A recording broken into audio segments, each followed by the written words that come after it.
ቤኪ ስፖርት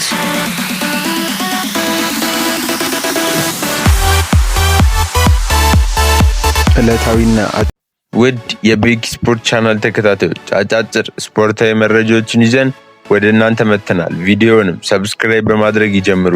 ትላንት የእንግሊዝ ፕሪሚየር ሊግ ጅማሬውን ሲያደርግ ዌስትሃም ዩናይትድ በሜዳው ወልቭስን የጋበዘ ሲሆን 4-2 በሆነ ሰፊ ውጤት አሸንፈዋል። ጎሎቹንም ማቭሪፓኖችና ካስቲጃኖች ሁለት ጎሎችን በማስቆጠር በዚህ መሰረት ዌስትሃም ከወራጅ ቀጠና የወጣ ሲሆን ቶተንሃም ስፐር እሁድ ዕለት እስኪጫወት ድረስ ወራጅ ቀጠና ውስጥ ተቀምጧል ማለት ነው። የእንግሊዝ ፕሪሚየር ሊግ አጓጊ ጨዋታዎች ቅዳሜ ሲቀጥሉ አርሰናል 8 ሰዓት ተኩል ላይ ከበርንማውዝ የሚያደርገው ጨዋታ ይጠበቃል። ጨዋታው በኤምሬትስ የሚካሄድ ሲሆን በአርሰናል በኩል ሳካ፣ ቲምበር እና ካላፊዮሪ የመድረሳቸው ነገር አጠራጣሪ እንደሆነና ኦዴጋርድም ልምምድ ላይ እንዳልታየ ሲነገር ኤዜ ግን ወደ ልምምድ ኤዜና ኢንካፔ ወደ ልምምድ የተመለሱ ሲሆን ጨዋታ ላይም ተሳትፎ ያደርጋሉ ተብሎ ይጠበቃል። ሌላው 11 ሰዓት ላይ ብሬንፎርድ ከኤቨርተንን የሚያገናኝበት ጨዋታ ሲሆን ሁለቱ አውሮፓ ውድድር ላይ ለመሳተፍ የሚያደርጉ ከባድ ፉክክር ሲሆን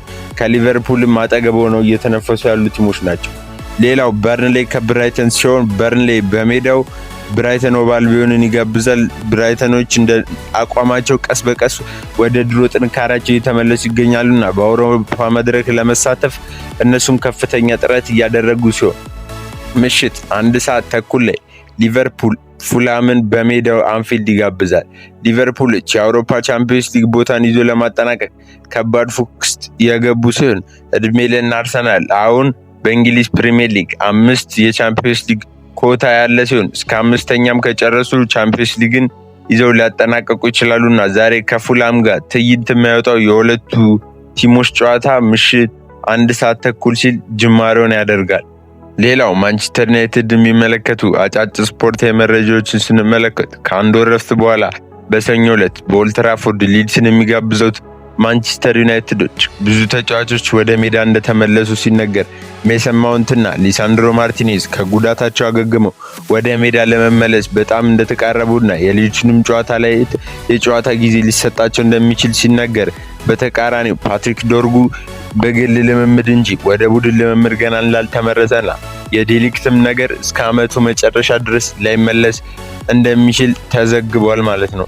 ማንቸስተር ዩናይትዶችም የእረፍት ጊዜያቸውን በአየርላንድ ያሳለፉ ሲሆን በዛም 4 ቀን ልምምድ በማድረግ ከከተማ ውጭ ሆነው እንደ ፕሪሲዝን ልምምዳቸውን ያደርጉ ሲሆን ለአዲስ ጨዋታም ዝግጁ እንደሆኑና ዘንድሮም የቻምፒዮንስ ሊግ ተሳትፏቸውን ያረጋገጡ ይመስላል። ምክንያቱም 5 ኮታ ነው ያለው ማንቸስተር ዩናይትድ 3ኛ ደረጃ ላይ ያሉት እና ካሉት ጨዋታዎች አንጻር ማንቸስተር ዩናይትዶች በቀሪው የውድድር ዘመን በቻምፒዮንስ ሊግ ሊጨርሱ እንደሚችሉ በኦፕታ ግምት መሰረት 96% ማንቸስተር ዩናይትድ በቀጣይ ዓመት በቻምፒዮንስ ሊግ እንደሚኖር ይጠበቃል።